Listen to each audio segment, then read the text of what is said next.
Hello, everybody. I know it's been a minute since y'all seen me, right? But I have a special guest. And this is a serious interview. I was so intrigued with your story. First of all, who are you? Oh, I'm a Name? former classmate of yours. My name Former is Bryan. My name is classmate? Bryan Jones.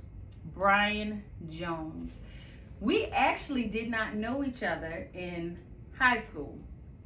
Right. But we were friends on Facebook, connecting through Facebook. So shout out to Facebook for connecting people, right? Keeping in touch. Absolutely. And on Facebook, you shared your story of somewhat of what you have gone through. Yeah, people know a little bit. They don't really know no details. So thank you so much for letting me interview you and sharing your story. No problem. So with that being said, what did you go through?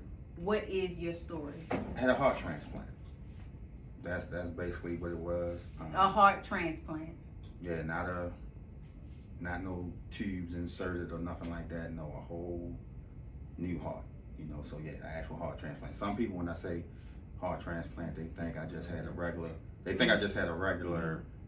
Bypass surgery or something like that, and no, that's not what it is. So you actually have someone else's heart Yes. inside of you. Yes, I do. So there was a time where I was laying on the surgery bed and I didn't have a heart at all in my chest, until they put the new one in. So yeah. What? Okay. How did you get to a place of knowing that, like, did you always have issues growing up, or? No. So what happened was in 2019, I had a. How old were you then?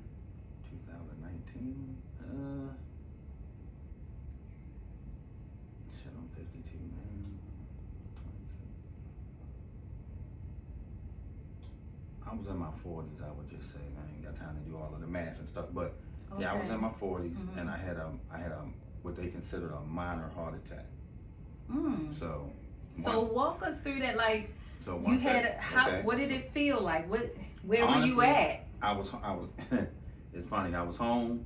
I was in the bed, me and my wife, and it actually felt like somebody just had a lighter, and then down in my chest.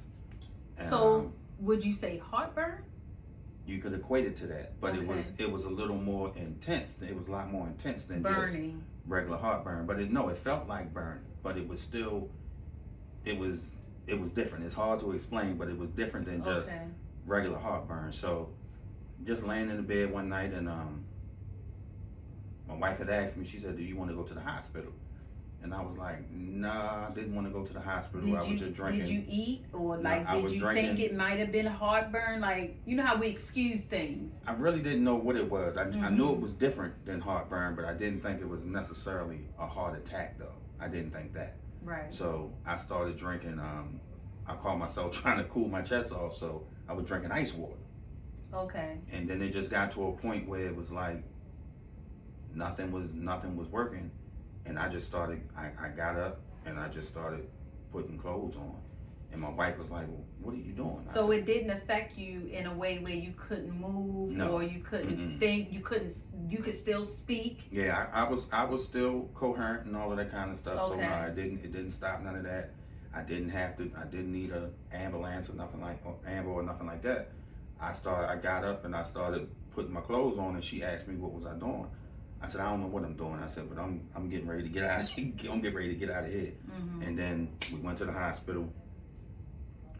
And long story short, they said that I had a minor heart attack. They sent me to a cardiologist and all of that kind of stuff.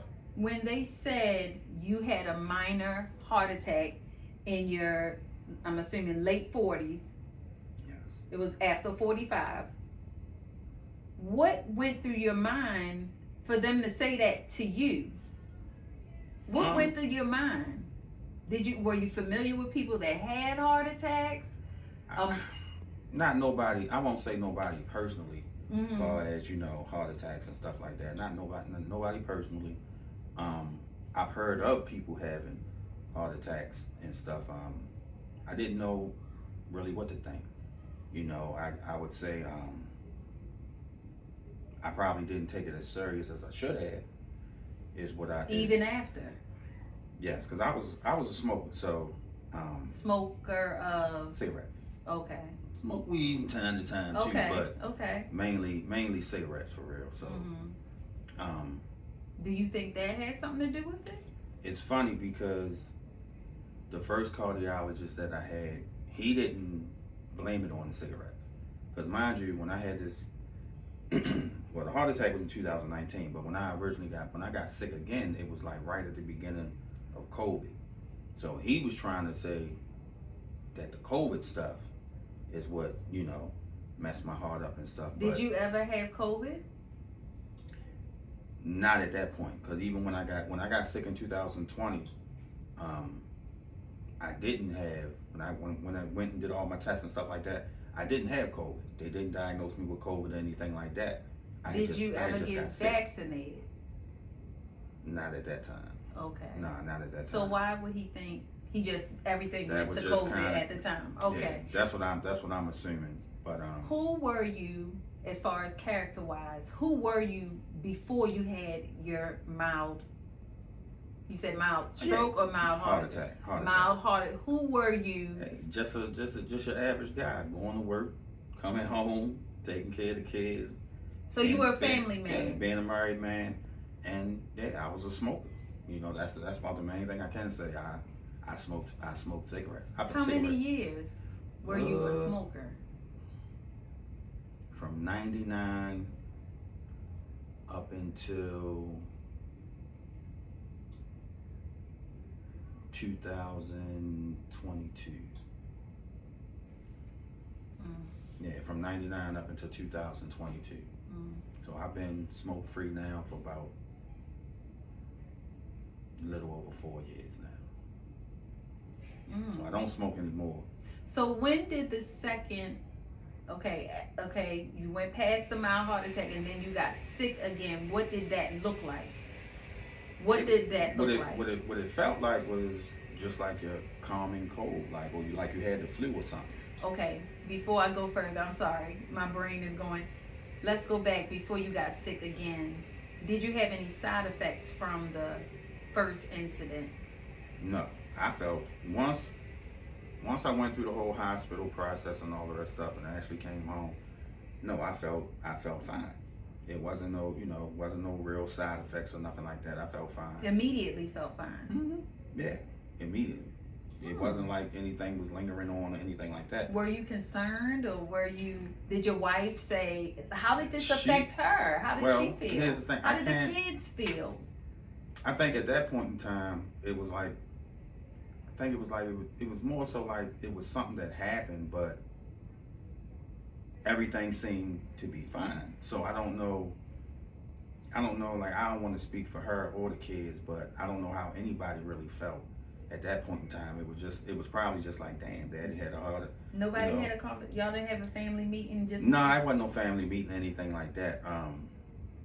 Did you tell them, or were you afraid to tell them? No, my wife was the one who took me to the hospital, so she knew, you know. No, I mean, I'm talking about the kids. Like, you didn't want to scare them, or did you tell them? No, they knew. Okay. You know, they knew and all of that kinds of stuff. But to them, it's just well, how you feel now? You okay? And if I say I'm okay, if I say I'm okay, then that's what they gonna roll with. So you know what I mean? So how serious it could have been. Okay. I mean, like I said, even me, I didn't really look at it as not too serious because I didn't, like I say, it happened, but I didn't feel, once I came home, I didn't feel bad. It wasn't nothing that lingered on or anything like that. I didn't feel bad. I went back to work, you know what I mean? And yeah. Ain't take no days off.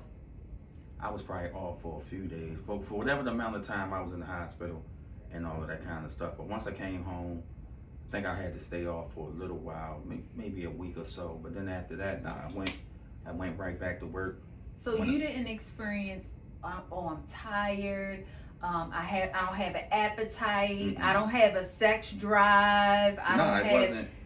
It wasn't headaches. Nothing. No, nothing. It wasn't none of that. The only thing was I went They did recommend that I go see a cardiologist and all that stuff. So I went to see the cardiologist. Now here's where I should have taken things a lot more serious than what I did. Where he was like, because he told me then, he said, well, what I recommend is, they gave me some medicine and stuff that I was taking. And then he also told me that I needed to get on a heart transplant list. Hear me out. So I was like, that's when I asked him. I said, well, wait a minute, a transplant? I said, am I really in that bad a shape? His answer was, no. He said, but you should still get on the list just in case. And he said, as long as your body's not retaining fluid, he said, you okay. And he gave me, I had my medicine and all that stuff. So, let me say this. Men, please go get yourself checked out. That's something that we don't do as black men. Please go get yourself checked out on a regular basis. It'll save your life. Mm-hmm. So with that being said, once he told me, it wasn't really, I didn't have to worry at that point in time, then for me, it was just business as usual. So were you still smoking? Also? Yeah, it's still, like I said, being, But did they say you should stop? Did they? I don't even know at that point in time whether he even knew that I was a smoker. You know what I mean? But I can't remember whether that was a conversation that me and him had or not. But so that's kind of why I really wanted you to share your story, like to send a message to people, not just men. Sometimes we excuse things, in our head. We go on YouTube and try and doctor ourselves and get, So were you one of those people that kept up with your health and? Not like I should. With health coverage and everything. Yeah, and it got benefits. You know what I mean? But not like I should. Like I said, a lot of times most men, I ain't gonna say all, but I'll say some men. Mm-hmm. If we don't feel bad and nothing's going on, a lot of times we not. Women too. You know what I mean? We not yeah. going and getting checked out. Right. You know what I mean? So I know because of what I've gone through, I know that that's something that needs to change. Mm-hmm. You know what I mean? So because I wasn't feeling bad, like I said, it was still business as usual for me. I wasn't smoking as much, but I was still smoking. You know what I mean? Still smoking, going to work, doing what I do. And like you said, as long as it wasn't no fluid, my body wasn't retaining fluid, then to me it still wasn't that serious. Okay. You know what I mean? I am a person of questions, right? So if I ask something, Bryan, that you feel like you don't want to go there, just say, hey, I'd rather not go there. All right, I got you. You and your wife never had a pillow talk conversation about it? I mean, we had conversations, but again, if I'm telling her that I feel fine, then that's what she's going to kind of roll with. Because at some point in time, I was fine. And I like I said, it was still business as usual. It wasn't like especially anything. If you're going to work. Yeah, it wasn't like anything was really changing. I was, I was still doing what I would normally do. I didn't once it got serious for me once my body started retaining fluid. So that goes to when you got sick. Or were you retaining fluid before? No. So what happened was, let me backtrack a little bit before I bring up the fluid part. So what happened was, in 2020, because I had the heart attack in 2019, now they got me on a routine of going to the doctors, getting checked out, and doing EKGs and all of that kinds of stuff. So right around the COVID time, I was feeling, like I said, I got high blood pressure or anything. No, not at that time. No medical issues dealing with your heart. None at all. So what happened was, right around when COVID was just starting, I got sick then, and I knew because of everything that was going on. I said, I knew I was going to need a doctor's note to go. You know what I mean? To get cleared to go back to work. So when you say you got sick, what did that look like? It just felt like the flu. Like my temperature was, my temperature was up. Okay. And all that kind of stuff. So it just felt like the flu, to be honest with you. It wasn't nothing, Like it wasn't a thing where, you know, some of the COVID symptoms that they were saying and all that. Because technically, like I said, when I went and got tested for COVID, all of those tests came up negative and stuff. So to me, it just felt like, it just felt like the flu. But trying to get back to work and all of that, I figured, let me make a doctor's appointment so I can go to the doctor, get seen, have a note to go back to work. But when I went back, because it had been a minute since I had a heart attack and all of that stuff, I hadn't had an EKG in a while. So they gave me an EKG. And when she did the EKG, the results of the EKG, she said, you need to go to the emergency room now. I'm like, damn, right now? So I ended up having to go to the emergency room. And then from that point, that's when they made me stop working. I couldn't work no more at that point. So I was just... Whole time, are you thinking you got a cold? That's what it felt like. That's so what it again, felt like. And you didn't recognize fluid nowhere on your body? It wasn't no fluid yet. Oh, okay. It wasn't no fluid yet. Okay.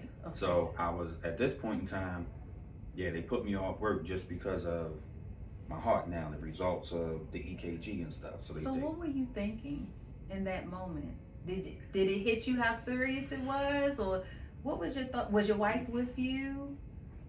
No, she wasn't with me because I went to the doctor's by myself. So I ended up calling her and telling her, like, they sending me to the emergency room. You know, so I went to the hospital and... I know, she was like, what? Went to the hospital. I think I was in the hospital for about 2 weeks at that point in time. About 2 weeks. Just from that? I was in the hospital, I think it was about 2 weeks. And so, because of COVID, she couldn't go in there with you, right? Because they had the hospitals locked down. They were real strict. And you might be right. I don't think that she could come and all of that kind of stuff until it was time for me to come home. Then when I came home, so now I just couldn't go to work. I was just home, chilling and all of that kind of stuff. But in the hospital, how did you feel? Again, physically. Once the symptoms started wearing off, like, I was good. It wasn't like I was getting like shortness of breath or anything like that. Did they tell you anything? Like, why are you sending me to the emergency room? It was just the results of the EKG. And what were the results? Missed heartbeat or it wasn't irregular? necessarily it wasn't a missed heartbeat or a regular heartbeat. It was just my heart wasn't functioning at enough oxygen. No, it's like, so when they judging your heart, it's like a regular heart operates at about 65 to 70%. Okay. Mine was below that. So because of that, that's why I ended up having to go to the hospital and all of that kind of stuff. But it still wasn't enough for me to stay in there at that point in time. So they still let me come home and all of that kind of stuff. Now, once I was home, again, I knew I couldn't go to work and all of that stuff. So I'm just, at this point in time, I'm just home. Not feeling bad or anything like that. I'm just home. So no, what happens now is, as time goes on and all of that kind of stuff, now the fluid begins to start. You know, my body begins to start to retain the fluid. I wonder why. Was it? Were you moving I think around? It's just the heart not working. The heart not working the way it's supposed to. So when your body's not getting the proper blood flow that it's supposed to, it affects everything else. The lungs, the kidneys, it affects everything. You know what I mean? When your blood's not flowing right. So because of that, when the fluid started to build. And what did that look like, fluid building? So my legs, my calves and stuff, they swelled up to the point where they used to hurt because it felt like they was fat to the point where it felt like like my skin was getting ready to split. You know what I mean? So they were fat. Wow. I mean, I got stomach now, but no, my stomach was real big. I don't know whether this is a little too much information, but like my scrotums got swole up like they about the size of a grapefruit for real. And at that point, that's when it was like, okay. So now it's hard for you to walk. And what about urinate? I could walk. it didn't affect me going to the bathroom or anything like that, but they were swollen. And at that point in time, that's when I knew, like, you know what, it's real now. You know what I mean? Because now he told me as long as the fluid wasn't being retained, that I was okay. But now the fluid is beginning, you know, to be retained and stuff. So, so now it was like, I knew something wasn't right and all of that kind of stuff. So I went to the doctors, and they wanted to do Lasix treatments to make, you know, give me some Lasix to make me piss the fluid off. Okay. And so I go down to the hospital for my first Lasix treatment. I go down there, and she wouldn't do it because my blood pressure was too low at this point in time. It was like 70 over something. And you know, the nurse is looking at me like surprised that I'm still up in, because again, outside of the fluid and all of that stuff, I still didn't. You didn't feel any different. Well, no, I'm not gonna say any different, because now at this point in time, once the fluid and all that stuff, no, I was having a hard time. Like, it was mainly at night when I was trying to go to sleep, I would have a hard time breathing. So like a lot of times I wasn't even sleeping at night. Like I would be up like all night long, because it felt like every time I dozed off, I would pop up, because it was like I was like a shortness of breath. I couldn't. So was that the fluid, or was that It's probably all of it. So it's probably the fluid, not getting blood flow and all of that stuff. So your kidneys not working the way they're supposed to. Your lungs and all of that stuff is not, you know, working. Nothing is working the way it's supposed to work. And I dealt with that. I actually dealt with that for months. Like if my wife was here, she would tell you, like, it was a many a night that I would be up all night long, because every time it felt like I was going to sleep, then I would gas for air, and it would wake me back up. did you try sitting up sleeping, or? Man, I used to keep a chair. I used to have a chair beside the bed and have it turned where the back of the chair was facing me, and I would just put my arms up on the chair, and this would be me all night long, trying to get some sleep. And because it was the only way I could breathe would be when I'm sitting up. Did you still have an appetite, or? The funny thing was, my appetite never left. I could still eat. You know what I mean? It wasn't that I couldn't eat or anything like that, but breathing was something that was tough. Did they offer you like with asthma people? No, I never got that. The only thing that I did get, I had a defibrillator in my chest on the left side. That was to in case my heart was to stop or something like that, it would shock it to make it beat again. Right. Like, so I had that. Once I got at what point was that? I never felt that. Saying, at what point did they put that in? What point in the journey, and also at what point? I know you had to have a conversation with God, like. Oh, I used to talk to him all the time. So, what was that conversation like? It was just more so like, really like what's going on. You know what I'm saying? Like, and really just letting him know that I wasn't ready to come home yet. You know what I mean? I wasn't ready for that. And also acknowledging that I knew that I wasn't doing anything to help myself at that point in time. Like I said, I was still smoking cigarettes and all that kind of stuff. So, I wasn't doing the best thing for myself either. So I understood that, part of what I was going through was kind of my own doing too. Like I wasn't helping myself. Were you just maybe in shock, or what? I don't believe that you were just in your ignorance. Like, I know this is bad, but I'm going to do it anyway. Maybe you just was. To be honest with you though, some of it, majority of it might have been the ignorance, until it got to the point where I was really, really feeling bad. You know what I'm saying? Like sometimes you'll hear certain stuff, but when you're not But when what they're telling you doesn't, you know, how you feel doesn't reflect what's being said to you, you may not think it's as serious as it is. And I think I went through some of that, you know. Like I said, once the fluid and stuff started to retain, then that kind of changed things. You know, that did let me know that it was still, it's serious. You know what I'm saying? But even with that,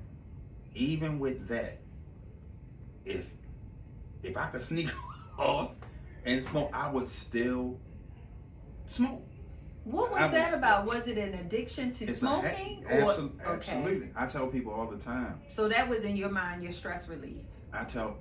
Absolutely, and I tell people all the time. I know a lot of people will say, like, I don't understand how people smoke, knowing what it'll do to them and all of that kind of stuff.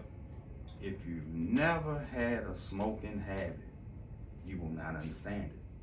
You know what I mean? To be honest with you, you will not understand it. And to everybody that's listening right now or who will see this video, people that smoke, they'll understand. And are you talking about just cigarettes or? Well, for me, I smoke both, right? Now, the weed habit was a lot easier to leave alone versus the cigarette habit for me. Okay. Now, for other people, it could be vice versa, or it could be, you know, one could be just as hard as the other. But for me, the weed habit was a lot easier to leave alone, especially when you're doing jobs and stuff that you could lose behind that. Okay. You know what I mean? So even though that still took a little process, but that process was a lot easier. The cigarettes, whew, that was something different for me. You know, them cigarettes are serious. Wow. That's a serious habit. How long, okay, what is the timing that the fluid, the defibrillator, and actually getting a heart, or even when they said you need to, like, what is the timing of that? When did I get I don't remember exactly when I got the defibrillator, because I had. Was it shortly after? I had the defibrillator when I was still. Oh, you know what? The defibrillator came sometime after. I think it was sometime in 2020 when they took me when I wasn't working, and I had the defibrillator put in. Don't remember the exact time frame, but I think that was after they put me out of work in 2020 and stuff. So, did you always have a relationship with God? Were you always spiritually grounded? No, I'll say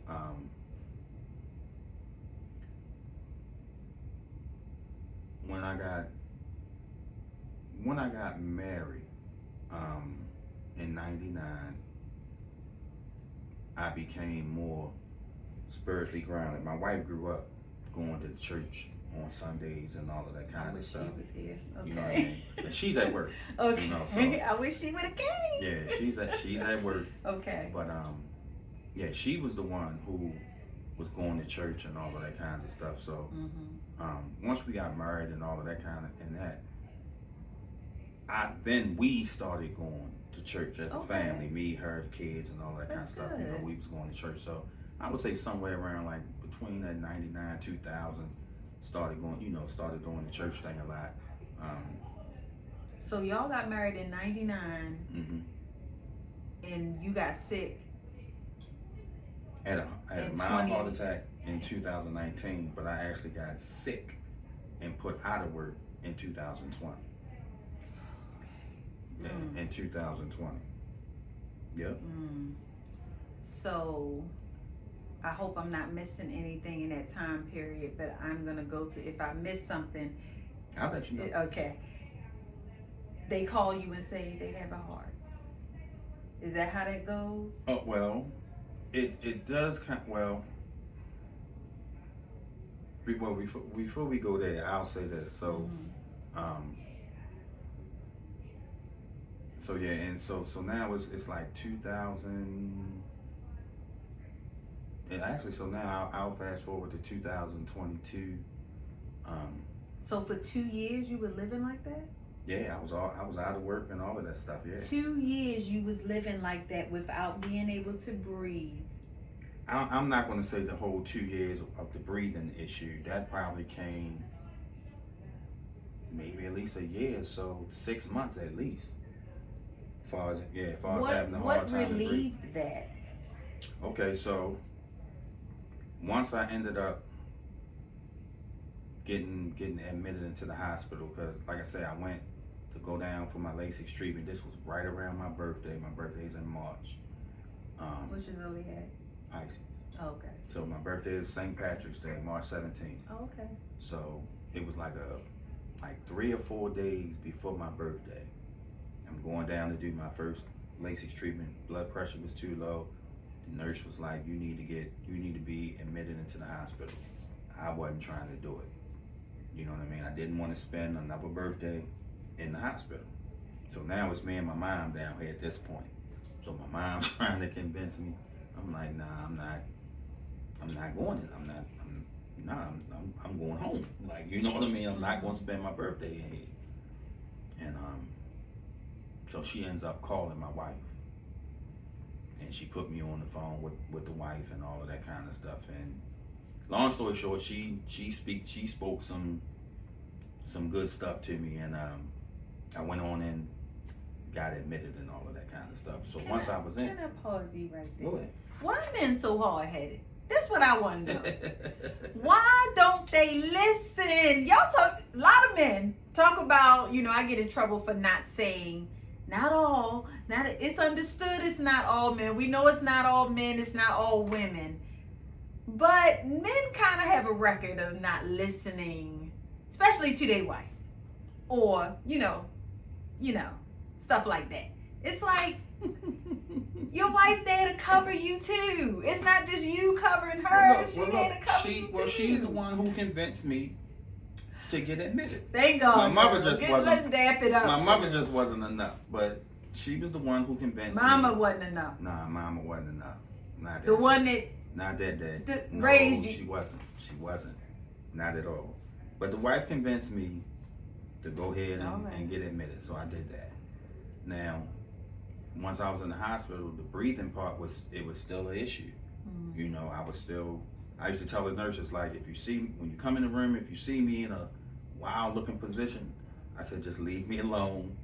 It means that I can breathe. You know what I'm saying? Just leave me alone. So I was doing some of the same stuff. Why didn't they put the thing open? Well, even with that, I mean, I did have the oxygen and all of that kind of stuff, but it's still so what they ended up doing was they put a pump in my chest on this side. So I had a pump.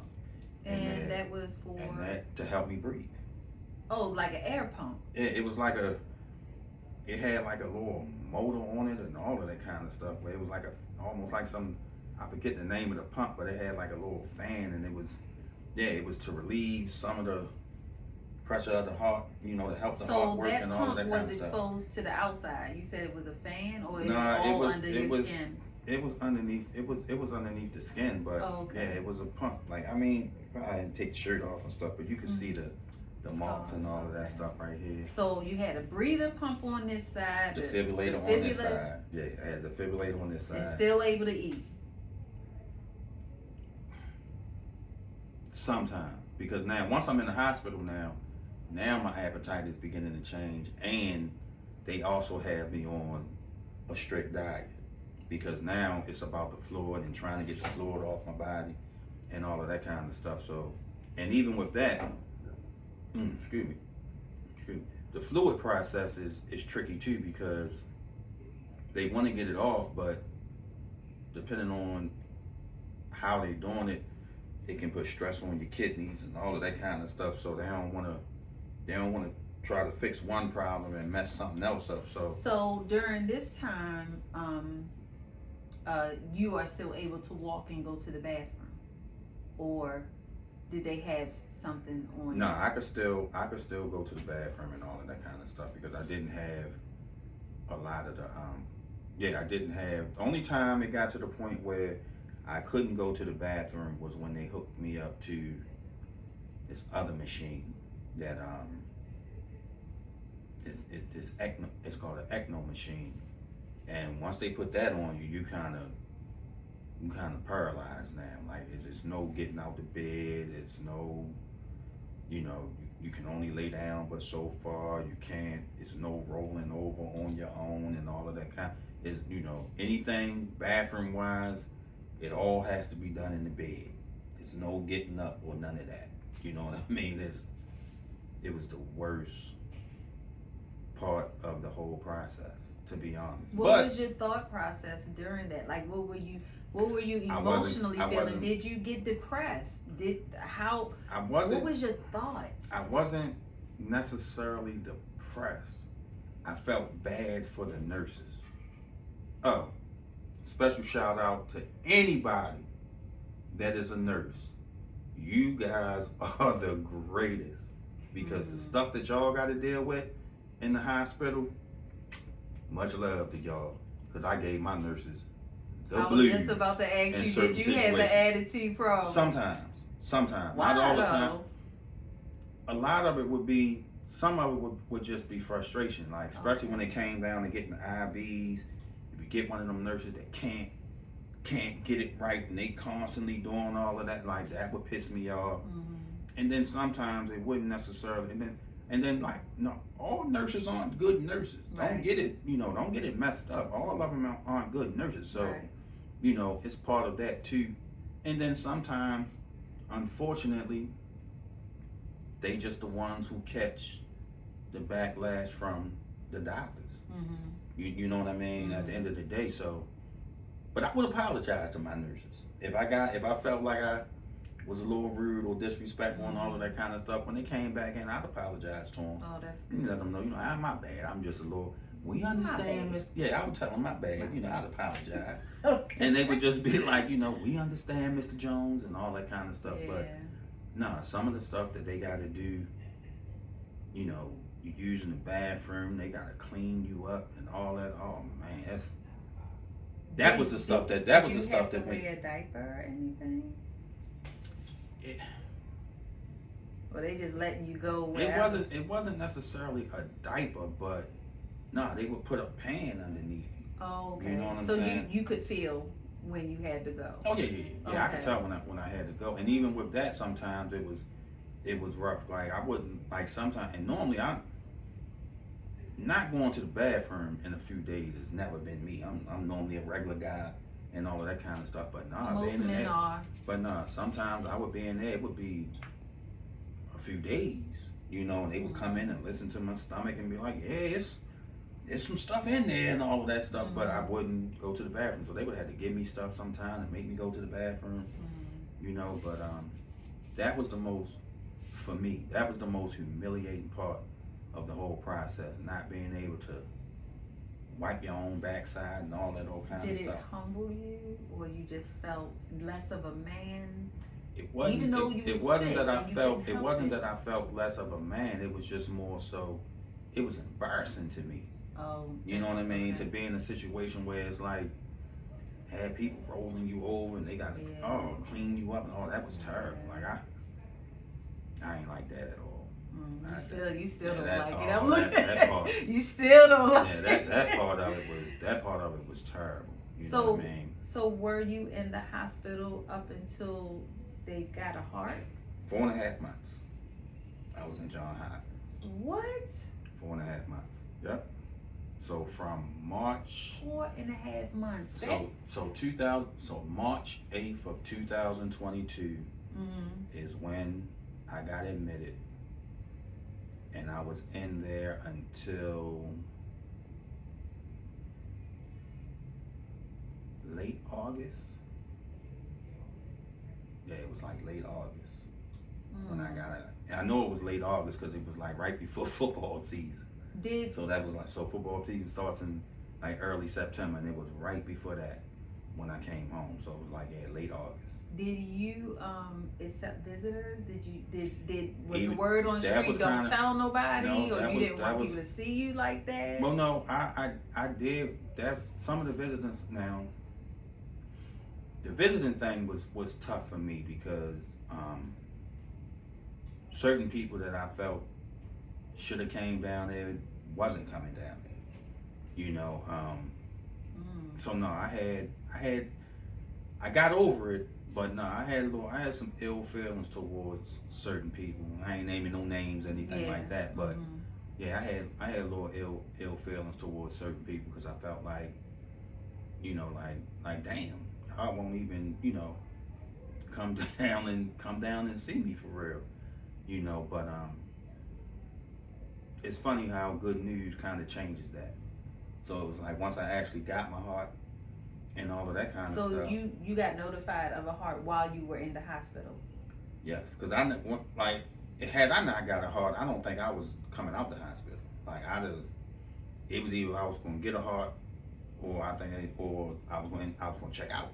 I don't think it was no coming home for me at that point in time. So, like I say, I was hooked to this machine. It's called an ECMO machine, and it's like they got these rods that it hooks into your groin, and they got tubes and all of that stuff. So what it does is it's basically taking the machine is circulating your blood and all of that stuff through your body. So it's taking the place. Oh, that's right, because you had to lay still. Yeah, it's taking the place. You had to lay still for 4 months? 4.5 months. Yep. So if I'm laying flat, I think this was like the highest that they could raise the bed. And then because I had the tubes and stuff in my leg, I couldn't roll myself over, nothing like that.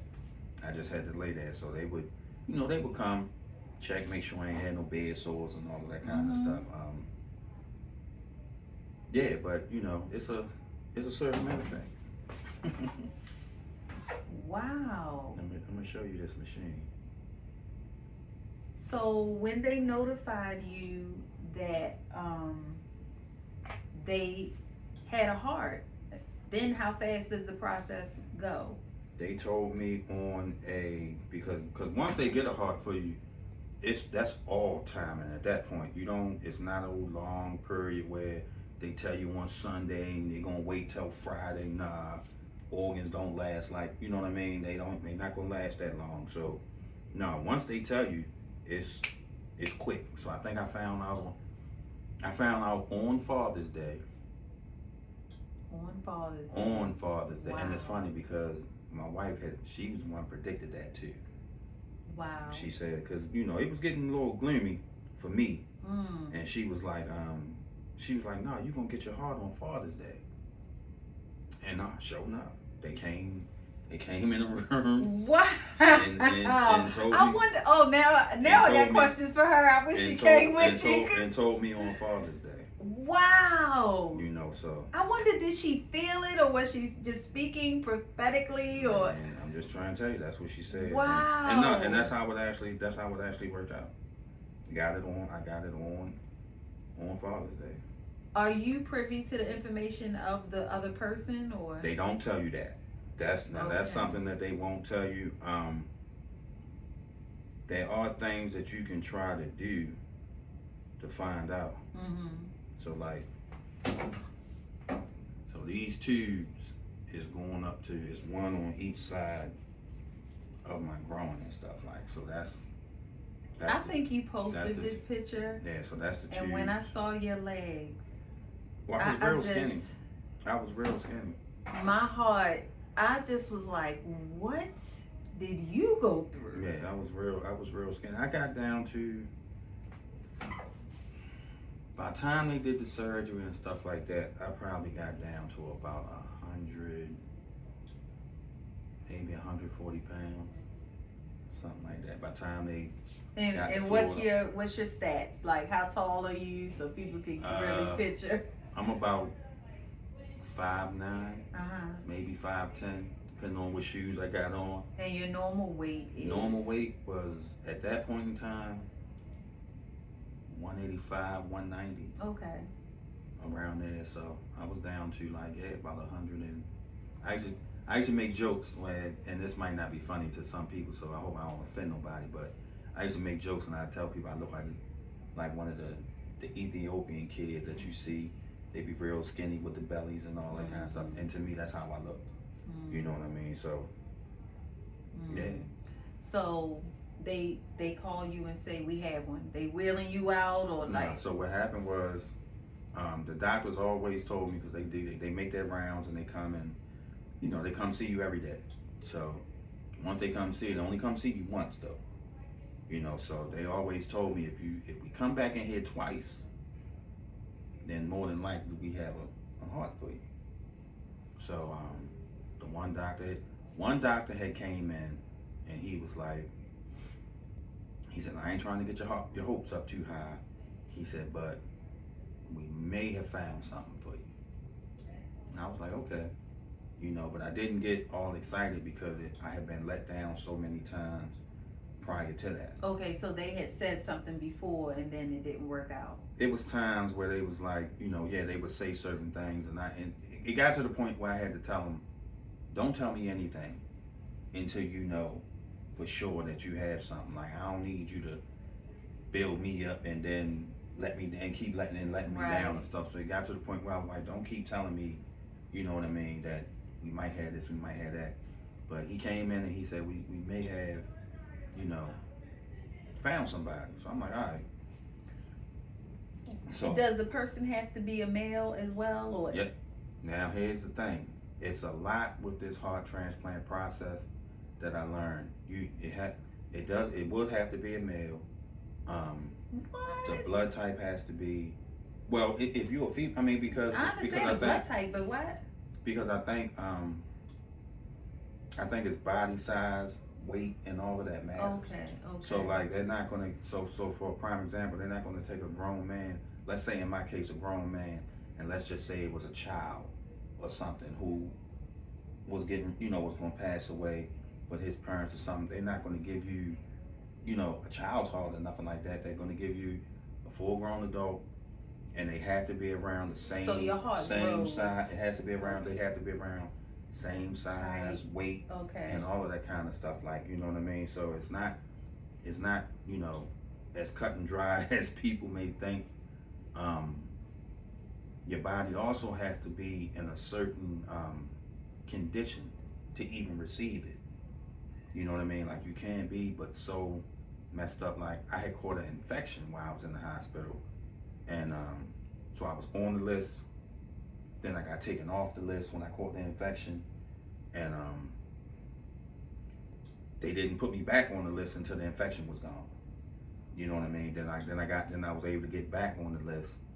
And to be honest with you, the only reason why I feel as though, outside of, graces of God and all of that stuff, was I was able to get a heart because of, one, being in the hospital, and two, having that machine hooked to me. That machine that I just showed you those pictures of, when you get put on that machine, you are looked at, that puts you as like of a top priority. You like the most high risk and all of that stuff. So when hearts come available and things like that, you're gonna be further up the list than, let's just say, somebody that's in the hospital that's not on the machine, or somebody that's home chilling who, but still needs a heart transplant and all that stuff. Anybody that's going through it themselves, family members or any of that thing or anything like that needs a heart transplant, or maybe any kind of transplant, I would thoroughly recommend being admitted into the hospital. Because when you home, it's like out of sight, out of sight, out of mind. Yeah. They focusing on what's in the hospitals. And I also found out, you also in each hospital is in competition with each other. So you might be in Hopkins, but it could be a guy over in University that need a heart too. You know what I mean? So everybody's trying to get them. I have the O positive blood, so I can't use the AB blood. But people that have AB blood can use the O positive blood. Like, so for me, that puts me at a more high risk because it's a unique blood type. You know what I mean? So I can't just, if you got AB blood and you need to transplant, you could use my blood, but I couldn't use yours. You know what I mean? So that made it a little harder and all of that stuff. Was your too. wife there when they said you had they had a heart for you? Was Yes. your mom there? No, my mom wasn't there, but my wife was there. And it's funny because she was getting ready to leave. She was in the process of leaving and going home, and she ran into the doctor out in the hallway, and the doctor told her to come back into the room. And when the doctor came into the room, I kind of knew what it was at that point, and I just asked her, I said, "You got a heart?" And she said, "Yeah." So this was Sunday, and I had my surgery the next day, that Monday. What were your thoughts in that space? Did you and your wife have a conversation? Like, Yeah, her thing was, "I told you." You know what I mean? That was really her thing. I know she what started Like, shouting up in there, honey. I like, know it. She was just like I told you.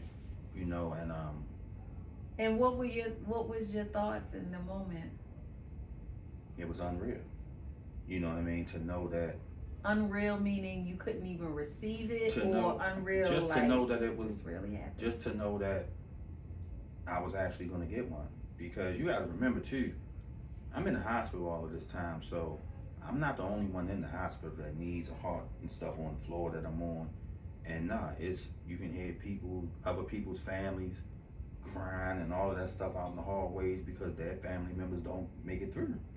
So you hear people, you know that certain people have passed away and all of that kind of stuff. So it was really just unreal, and it was a blessing, to know that I actually was receiving a heart. And the craziest part was realizing how many people are actually going through these needing transplants, whether it's hearts, kidneys, you know what I mean, or whatever it may be. Were you like one of the youngest ones? No, it was people in there younger than me. And I think if I'm correct, I think one of the persons that passed away was somebody that was younger than me. So yeah, it's a serious thing. Absolutely. Real serious. So you go into surgery. Did God come and talk to you? Did you have any? I don't know whether I would say he personally came and talked to me, but I do know I talked a lot to him. And everything I asked, he did. I asked for a heart, he gave me one. I told him I wasn't ready to come and be with him yet, and he made sure that I didn't come in actually and be with him. So I won't say that there was I know some people will say, like, I got a homeboy, he's a completely different guy than what he was when I first met him. And his thing is, he says that he actually seen him, seeing God and all of that kind of stuff. And that's what changed him to who he is now. I can't say I had that moment. You know what I mean? So when he said he actually seen him, excuse me, this is just like, I don't know why it's just a lot. Like, I can just put myself in the room, not in the situation, but I'm just like, wow, this was such, when you post the pictures, I'm just like, my God, what did you go through? And I want to ask questions. What happened? It has to be some kind of spiritual piece in here to help you get through. And just the relationship with your wife, your mom, and everybody around in your circle, I'm sure it affected them in some kind of way. I wish your wife was here, I could ask her questions too, but I'm just like, wow. And I hope you understand I'm not being nosy, but I'm just so intrigued by the whole thing. No, that's fine. But thank you so much for sharing this story. So he did not come to you. Did you have a space of at peace? I did have a space of at peace, because at some point in time, being the one who's laying in the bed, you actually have to accept that regardless of all of the praying that you're doing and praying that other people is doing as well, that his plan could be totally different. You know what I'm saying? So, no, I had to come to grips with the fact that, this could actually go the other way. You know what I mean? So one of the hardest things of this whole process was having that conversation with my kids. My wife wasn't trying to hear none of that. You know what I mean? That was something that I like her already. She wasn't yes. She wasn't. She's trying like, oh to hear. no, that Right. is not an option. She wasn't trying to hear. You are gonna make it. Oh. Yeah, she wasn't trying to hear none of that.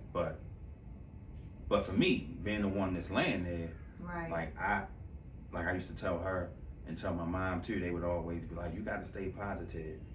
And it's like, it's not that I'm not being positive, but I'm the type of person, I can't look at only one side of the coin. I have to look at both sides of it. Regardless of how good something may be, there's always a flip side to it. And I'm always going to, and I'm going to look at that. Yeah. There's no way I'm not going to look at it. So that was part of, that was a serious part of that process too, is understanding that,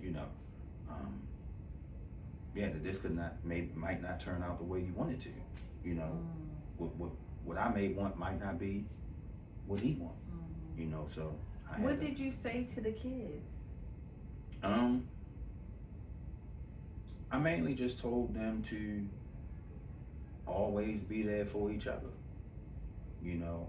Don't let nothing, like it was your parting word. Don't let nothing come between y'all and all of that kind of stuff, because at the end of the day, once me, that mom, and the few grandparents that they have left, like once we gone, like my God, all y'all have is each other. You know what I'm saying? So that was, of course they probably really didn't like that, but that's pretty much what it was. Just telling them that, in case things don't go the way we wanted to go, you know what I mean, to just be there for each other and be there for their mom. When your homeboy said he experienced some things and he said he actually saw God, did you ask him any questions? Did he come and see you? You talking about God? No. My homeboy. Yeah, he came and seen me. He came down to the hospital and seen me and stuff. Only thing I asked him was not necessarily I just asked him kind of how did he get to where he's at now? And his response was, God revealed himself to him. You know what I'm saying? He said that he said he seen him. Was he black? God? Yeah. I didn't ask him that. Oh. I didn't. It's funny you said Go that. Go when back. When I talked to him, I might have to ask him that. I might have to ask him that. Like, tell him I want to know. Like, was he black? Was he tall? Was it woolly hair? Like, I gotta know. That's kind of funny. But it's not the first time I've heard people say that that he's revealed himself to them. Okay, but to actually see him, because you could be revealed in many ways, but to actually see him, that is something. Absolutely. So I haven't experienced that. Mm-hmm. I've seen certain things in my life happen where I know it's him. Where it's been revealed. Yeah, that where way, I know it's him. But to say that I've seen him, like, nah, I can't say that I've seen him. But he sent people. How long was the surgery? I think it was about 4, maybe 5 hours, something like that. And when you woke up? So I know I went under maybe about 7 something Monday morning, and then I didn't wake up. The way they explained it was they didn't think I wasn't supposed to wake up until like Wednesday, something like that. I wasn't supposed to wake up till like Wednesday. I actually woke up Tuesday morning. I woke up. And the surgery, you got out of surgery when? Sometime Monday. Had been sometime Monday. And Tuesday morning. Monday evening or something, like afternoon, something like that. I got out of surgery. Woo. Yep. What were your thoughts when you woke up? It was rough because I had to breathe into down my throat. So because I had that down in my throat, it was like, to me, it was still hard to breathe. You know what I mean? I had to, this was probably the first time I've almost had like a panic attack.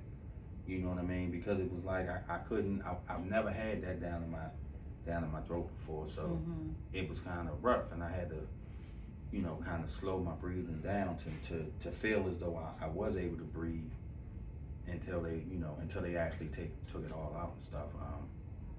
But after that, it was more so, it was a relief to be able to touch myself, and all of the, you know, the defibrillator was gone, the pump was gone, the tubes and all of that stuff that was hooked to my, was gone. So it was, you know, I could move my legs around and all of that kind of stuff, you know.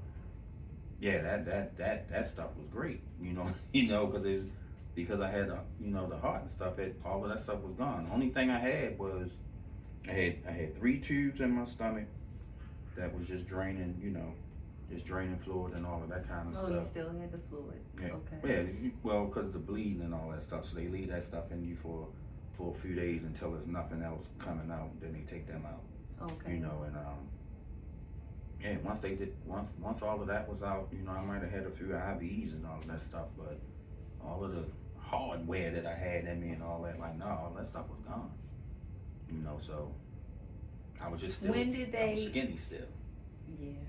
When did they get you to move? Like, I've had surgery before, and they get you to move right away. Did they do? Okay.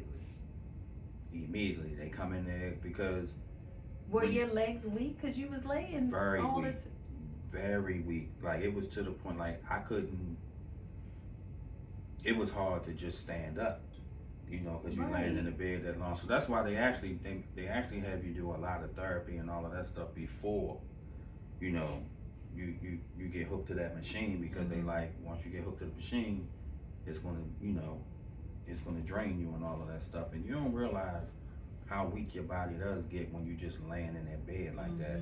So no, like, it was, I mean, I was at a point where for a while I couldn't even get up off the toilet, like, without somebody coming and helping.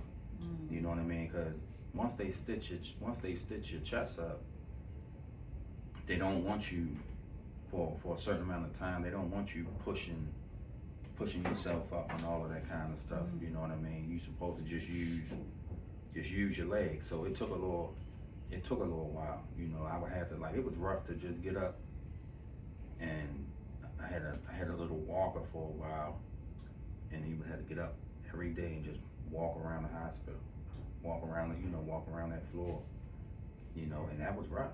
You know, I used to get tired, you know, trying to do that. So this is a question from my daughter. Oh, your daughter? Yes. Because we was talking about you last night. Okay. So, I gotta get ready to get out. Okay. If you could have a face-to-face with who you are now and with who you were, and with who you were, back then? yeah, at your lowest point, what would you say to yourself? At my lowest point? At your lowest point. To just stay strong and don't give up. Stay positive. Cause yeah, my lowest point was laying in the hospital bed. So it would just be, you know, yeah, to just stay strong, keep fighting, stay positive. All right, Bryan said it. He got to go. He got things to do. You got any message to send to anyone, men, women? You know, do you have a message? All I would say is to treat your body with love and respect. It's an amazing tool. And to go and to stay get checked up. Go to the doctors and get checked up. Even if nothing wrong. Absolutely. Because sometimes it can be things wrong and you just don't know it.